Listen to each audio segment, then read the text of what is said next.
বাচ্চাকে প্রতিদিন একই রকমের নাস্তা দিচ্ছেন। আসলে প্রতিদিন যদি একই রকমের নাস্তা না দিয়ে ঘুরিয়ে ফিরিয়ে দেওয়া যায় তাহলে কিন্তু বাচ্চারা সেটা মজা করে খাবে। তো হ্যালো এভরিওয়ান, আসসালামু আলাইকুম। কি অবস্থা সবার, কেমন আছেন? আমরা তো আলহামদুলিল্লাহ বেশ ভালো আছি। আজকে আমি একটি অন্যরকম ভিডিও নিয়ে চলে আসছি আপনাদের মাঝে। আসলে আজকে আমি আমার বাচ্চার জন্য একটা নাস্তা রেডি করেছিলাম। তো মাশাআল্লাহ বাচ্চা কিন্তু আমার অনেক মজা করে এটা খেয়েছে।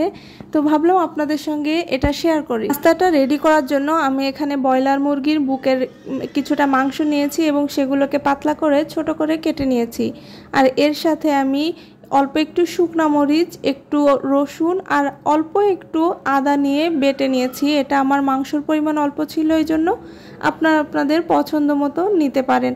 আর একটু লেবু আর লবণ দিয়ে খুব ভালো করে মাংসটাকে মাখিয়ে নিয়ে একটা ডিম আমি ভেঙে নিয়েছিলাম, পুরো ডিমটা লাগে নাই, তো যতটুকু লাগছে অতটুকু দিয়ে আমি মাখিয়ে নিয়েছি। তারপর এখানে যে কর্নফ্লাওয়ার রেখেছিলাম সেই কর্নফ্লাওয়ারটা দিয়ে খুব ভালোভাবে এটাকে মাখিয়ে আমি কিছু সময়ের জন্য ফ্রিজে রেখে দিব। আমি 1 ঘন্টা পর্যন্ত রেখেছিলাম, আপনারা চাইলে বেশিও রাখতে পারেন। একটা ডিম থেকে আমি কিছুটা নিয়েছি আর এই যে সামান্য পরিমাণে ছিল এটা আমি পরবর্তীতে অন্য কাজে লাগাবো।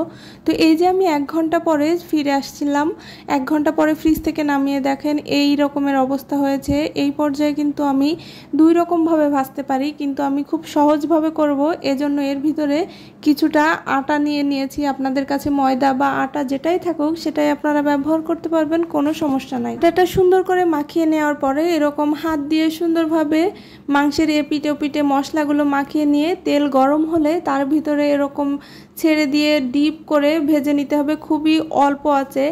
এই পর্যায়ে আপনারা একটা খুব সুন্দর একটা স্মেল পাবেন, যেটা পুরো ঘর ছড়িয়ে যাবে আর ঘরের সব লোক এক জায়গায় চলে এসে আপনার ভাজা শেষ হতে হতে খেয়ে শেষ করে ফেলবে। বাচ্চাদের স্কুলের নাস্তা বলেন কিংবা ছোট বা বড় সকলেরই সন্ধ্যা বা বিকালের নাস্তা হিসেবেও কিন্তু এই খাবারটা খুবই মজা করে সবাই খাবে। এটা বানাতেও কিন্তু খুবই অল্প সময় লাগে। এই যে কথা বলতে বলতে দেখেন আমার ভাজাটা কিন্তু কমপ্লিট হয়ে গিয়েছে। আমি এইগুলাকে খুবই অল্প আঁচে আস্তে আস্তে করে এটাকে ভেজে নিয়েছি, এতে করে মাংসটা খুব সুন্দরভাবে সিদ্ধ হয়ে যাবে আর খেতেও কিন্তু খুবই মজা লাগবে। এখন আমি এই চিকেনটাকে উঠিয়ে নিচ্ছি। দেখেন কালারটা কত সুন্দর হয়েছে, দেখতেও কিন্তু খুবই মাশাআল্লাহ সুন্দর হয়েছে। তো আমি আমার বাচ্চাকেই প্রথমে দিয়েছিলাম, তো সে মাশাআল্লাহ খুব সুন্দর করে অনেক আগ্রহ নিয়ে এটা খাচ্ছিল। আপনারাও কিন্তু আপনাদের বাচ্চাদেরকে এরকম ভিন্ন ধরনের মাঝে মাঝে কোনো নাস্তা রেডি করে খাওয়াতে পারেন। তো আজকের ভিডিওটা আপনাদের কাছে কেমন লাগলো অবশ্যই কিন্তু কমেন্টস করে জানাবেন। আর যদি কোনো উপকার হয়ে থাকে তাহলে অবশ্যই আমার পেজটি ফলো দিবেন। সবাই ভালো থাকবেন, আল্লাহ হাফেজ।